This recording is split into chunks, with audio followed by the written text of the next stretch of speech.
Nouvel ATH sur les indices US, donc SP500 Nasdaq. On va faire le point également sur le CAC 40 et le DAX. Hier, on a eu également le FOMC Minute, on va y revenir. On est encore dans le shutdown. Avant cela, n'oubliez pas notre accompagnement, itena-bourse.com. Vous avez tout le programme donc sur notre site internet. Vous pouvez nous contacter. Vous avez deux offres, hein. Une offre avec l'affiliation, avec Vantage. En ouvrant un compte chez eux, vous avez accès totalement gratuitement à entre 6 mois et 2 mois d'abonnement offert, totalement gratuitement, je le répète. Donc vous ouvrez un compte, vous déposez des fonds, c'est votre premier dépôt qui conditionne le nombre de mois d'abonnement offert. Encore une fois, c'est totalement gratuit. Vous ouvrez un compte pour investir et vous avez tous les avantages du groupe privé. Vous avez donc tous ces avantages totalement gratuitement. Et également, ici, vous avez l'offre mensuelle sans engagement. Donc le lien en description, vous avez également le Discord de la chaîne qui est également en description. Et encore une fois, merci à ceux qui s'abonnent et qui like. Ça soutient énormément la chaîne, donc merci à vous. Donc hier on a eu le FOMC Minute. Alors FOMC Minute, j'en ai parlé dans le brief crypto plus tôt ce matin. FOMC Minute, donc très intéressant parce que pour le moment la Fed donc confirme qu'elle va baisser encore 2 fois les taux d'intérêt. C'est totalement ce qui est pricé, hein. Regardez la réunion du 10 décembre ici, on price encore à 78% pour deux baisses des taux. Donc on va dire RAS, hein, les marchés n'ont pas vraiment réagi, mais c'est surtout ce que donc elle a voté, hein, c'était du 10 contre 9, donc une très faible majorité. Voilà, donc attention, parce que surtout, en fait, elle n'a pas dit que l'inflation etc. baissait, hein, c'est même l'inverse, elle a dit que le marché du travail était préoccupant et que la baisse des taux voilà, serait pour supporter finalement, comme elle l'a fait en septembre, baisse des taux car le chômage augmente. Et donc attention, attention, encore une fois, on le répète, hein, depuis des mois ici, même des semaines, au changement de narratif, hein, sur les marchés, c'est-à-dire qu'on baisse les taux pas parce que l'inflation baisse, la croissance est là, etc. On baisse les taux parce qu'il y a un problème dans l'économie et le problème pour le moment c'est le chômage. Donc vraiment attention à ce changement de narratif parce que pour le moment c'est pas du tout pricé. On le répète, on refait des ATH. Regardez sur le SP500, on a refait une prise de stop pour le moment. On a un rejet pour le moment, c'est en début de séance, hein, pour le moment, donc RAS. Et finalement, on ne monte pas beaucoup, hein. Si vous regardez ici, regardez sur le Nasdaq, on avait parlé, on avait fait une prise de profit ici le 17 septembre. Regardez, si on regarde par rapport à ce niveau, il n'y a pas eu une force super hausse, hein, regardez. Voilà, on a eu 2,76% de hausse, ce qui n'est pas incroyable, hein, je veux dire, voilà, sur le Nasdaq ici. Donc voilà, on monte, mais pas vraiment, je veux dire, hein. On fait plus des petites prises de stop finalement, et ça fait toujours.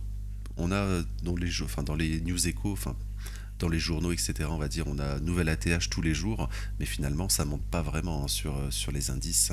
Regardez, à chaque fois on fait la prise de stop, on retrace, prise de stop, on retrace, etc. etc. Voilà, donc on n'a pas d'accélération haussière, donc attention à une zone de distribution ici peut-être. Attention encore une fois sur les indices, hein, on le répète. On ouvre, hein, le mois, on va chercher les plus hauts pour le moment du mois précédent et du trimestre, donc attention, retour de bâton ensuite. Et surtout le changement de narratif sur les indices, hein, qui n'est pas du tout pricé, on le répète. Alors je reviens rapidement sur le calendrier éco parce qu'on n'en a pas parlé, mais aujourd'hui, pas vraiment de stat éco, hein, on est toujours dans le shutdown aux États-Unis, on avait plein de stat éco de prévus, mais pour le moment, pas d'heure de publication, donc pour le moment, on ne sait pas si, mais probablement pas pour le moment, qu'il n'y aura pas de publication de news éco aujourd'hui.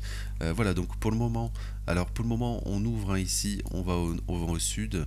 Voilà, généralement c'est annonciateur de continuation haussière, surtout qu'on ne fait pas de plus haut aujourd'hui. Regardez, on ouvre à 6800, 6808,75 et c'est également le plus haut de la journée. Regardez, j'y reviens rapidement ici. Regardez, on ouvre ici, on va au sud. Donc attention au piège, hein, ça voudrait dire qu'on ira probablement refaire peut-être un nouveau plus haut aujourd'hui. Et là, attention, encore une fois, hein, on pourrait encore une fois faire de la prise de stop au-dessus ici et le rejet, etc. Donc attention encore une fois à ces niveaux sur Sur les indices US, surtout comme on l'a parlé, on ne monte pas vraiment, encore une fois. Surtout hier, on a monté, on va y revenir.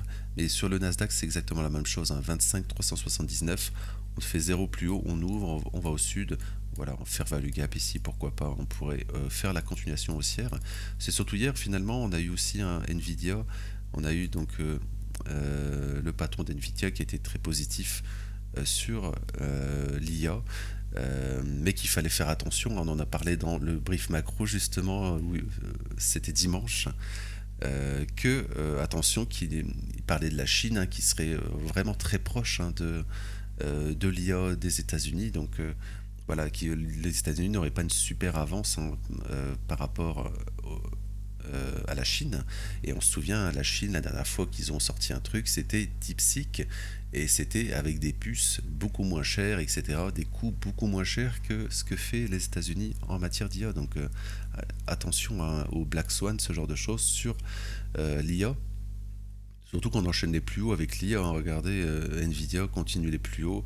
Il y en a plein, Meta, enfin Meta pas encore, mais voilà, on est proche aussi. Mais tous les Big Seven qu'on a parlé, je les ai pas, hein, ici. Mais si on va voir Google, Microsoft, etc. Voilà, attention, donc encore une fois, l'objectif, hein, sur Nvidia, c'est aller chercher encore une fois un nouveau plus haut ici. Et encore une fois, attention, on fait ça début de mois, on ouvre le mois ici en gap baissier. Pour le moment, on va chercher donc le plus bas du mois, on va au nord. Donc encore une fois, attention au possible retracement sur l'IA d'ici la fin de l'année. Il faudra faire extrêmement attention à cela. Mais à court terme, ça semble assez évident d'aller chercher un nouveau plus haut sur Nvidia, donc probablement sur les indices US. Voilà, pas plus de choses à dire finalement. On va aller sur le DAX. Alors le DAX également, on en avait parlé hier, encore une fois, que puisqu'on avait gardé toute cette zone, hein, de fair value gap, on avait été donc chercher cette zone ici. Hop, je pense que c'était ici. Alors on avait parlé qu'on pourrait peut-être aller chercher le plus bas de lundi ici dans le fair value gap, donc on n'y a pas été. On va direct au nord chercher un nouveau plus haut, et donc les objectifs, hein, on est en train de les prendre, on l'a pris ici. L'objectif, on s'est arrêté juste avant, c'est un nouvel ATH sur le DAX. Donc attention ici, on va regarder ici, voilà, sur le DAX.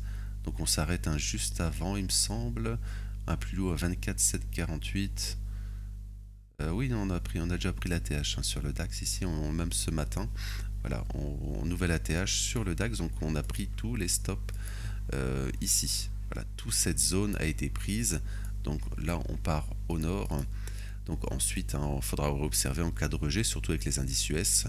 Attention en cas de rejet, bien sûr, de ne pas faire juste la prise de stop ici de tous ces lots, parce qu'on a laissé, hein, au-dessus de ces lots ici, hein. Regardez, voilà, on a juste fait la prise de stop ici. On va à la consolidation, la manipulation et ensuite l'expansion baissière, comme cela. Mais on n'y est pas du tout pour le moment, mais ça sera observé dans le futur en cas de rejet et donc en cas de retracement des indices US. Voilà, donc pas plus de choses à dire, hein, sur le DAX. Alors le CAC 40, un peu la même chose, il reste un peu de jus pour aller un peu plus haut sur le CAC. Voilà, le CAC c'est exactement la même chose, hein. Si on perd cette zone, hein, on en avait parlé de fair value gap ici, alors c'est en 4 heures, alors il faudra aller chercher donc l'ATH ensuite sur la CAC 40, et donc attention parce que sur le CAC 40 pour le moment, on fait la consolidation, hein, on ne fait pas la prise de stop ici, on fait la manipulation pour le moment, donc on a fait une première, on est revenu, on en fait une deuxième, donc attention en cas de nouvelle ATH de ne pas faire la manipulation, et ensuite le rejet sur le CAC 40. Également, on en avait parlé, on était revenu dans ce fair value gap ici, que on avait parlé que tout cela serait peut-être un piège, hein. On a la dissolution du gouvernement, on va dire un peu une panique court terme, on va dire, et là on est en train de piéger tous les vendeurs, donc de lundi. On va au nord et l'objectif ça reste le plus haut ici sur le CAC 40. Alors je vais m'arrêter là pour aujourd'hui, donc n'oubliez pas notre accompagnement, notre site internet en description, le Discord également, donc tous les liens en description. Je vais vous retrouver tout à l'heure pour le brief Forex, également demain pour le brief indice, également le brief crypto. Je vais vous souhaiter une belle journée et merci.